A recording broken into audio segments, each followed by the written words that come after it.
কি আপনারা জানেন যে আমাদের এখানে অনেক সময় কিছু হল কমে যেতে পারে, আবার কিছু হল বাড়তেও পারে। তবে দরদের ক্ষেত্রে উল্টাই হবে, আমার মনে 100 ক্রস করবে। আচ্ছা, ওয়ার্ল্ড ওয়াইড যদি কিছু কথা বলি, আমরা ওয়ার্ল্ড ওয়াইড দেখেন, এটা আমি আবারও বলতেছি যে আমাদের নিউ এক্সপিরিয়েন্স, একটা পাইরেসি জটিলতা কিন্তু থেকেই থাকে। তো পাইরেসি জটিলতার কারণে আমরা কিন্তু আমাদের কাছে কিছু কিছু সিলেক্টেড কান্ট্রি আছে যেগুলোতে আমরা আপাতত করতে চাচ্ছি না, এবং আমি নামগুলোও বলতে চাই না যে কোন কোন কান্ট্রিতে আমি করতেছি এবং কোন কোন কান্ট্রিতে করতেছি না। আমরা যখন রিলিজের আগে আপনাদের একটা ফাইনাল হল লিস্ট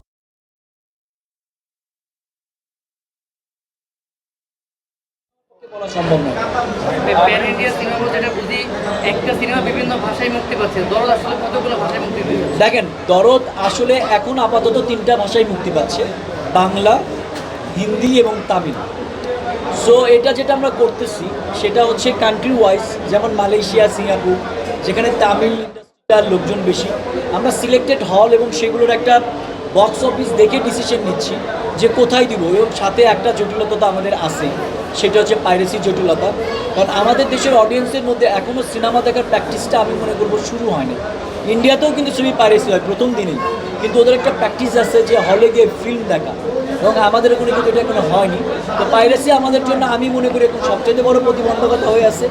সেটাকে আমরা কীভাবে ওভারকাম করতে পারবো, ওইটার উপর অনেক বিজনেস কেস, অনেক কিছু ডিপেন্ড করে। মামুন ভাই, এই প্রথম মান যদি ভুল না করি যে গান মুক্তি উপলক্ষে কোনো স্টারের ফ্যানদের নিয়ে এরকম উদযাপন, এই প্ল্যানটা কিভাবে মাথায় এলো এবং এটা নিয়ে একটু যদি বলতেন। আসলে দেখেন, আমি বলি আর কি, আমার প্ল্যানটা এরকম ছিল না।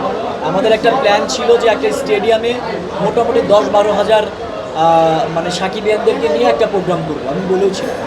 এখন আসলে আপনারা সবাই জানেন যে বড় একটা গ্যাদারিং করতে গেলে যে টাইপের সিকিউরিটি ক্লিয়ারেন্স দরকার, সেইটা আসলে এখন করা আমার পক্ষে পসিবল না, এবং আমি এটাও চাই না যে ওরাও হতাশ হোক।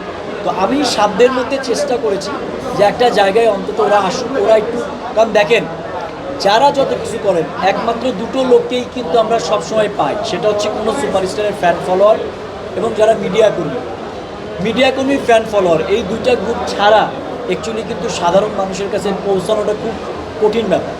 আজকের প্রোগ্রামটা কিন্তু এই জন্যই আমরা শুধু মিডিয়া কর্মী এবং ফ্যান্স ফলোয়ারকে দিয়েছি, এবং এটা প্রেস মিট না, কিন্তু একটা আমরা সঙ্গীত সন্ধ্যার মতো করেছি। আমাদের দুটো গান আছে, আমাদের সিঙ্গাররা আসবে, তারা আপনাদের সাথে একটু কথা বলবে, আপনাদের কোশ্চেনের জবাব দিবে, গানগুলো গাবে, আমরা একটু আনন্দ করবো, চলে যাবো। ভাই 15 তারিখে সিনেমা মুক্তি পাচ্ছে, দেখা যায় সিনেমার প্রমোশনের দিনে এরকম দেখছি হলিউড থেকে কোর্টনি কফি এসেছেন, এবার কি সুমন্তল আসবেন কিনা, আর সাকিব ভাই এত ব্যস্ততার মধ্যে থাকবেন কিনা?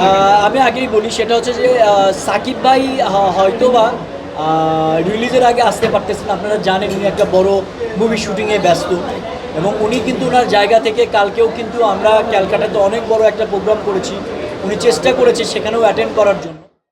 তো বাইকা নিয়ে আমরা ডিফারেন্ট একটু পলিসি করে রেখেছি। আফটার রিলিজ একটা বড় প্ল্যান আছে আমাদের, সেটাও আমি আপনাদেরকে জানাবো, আপাতত না জানাই, কারণ শুটিংয়ের ব্যাপার, ডেটটা অ্যানাউন্সমেন্ট করতে পারছি না। ওনার শুটিংটা শেষ হলে একটা প্রোগ্রাম করছি আমি।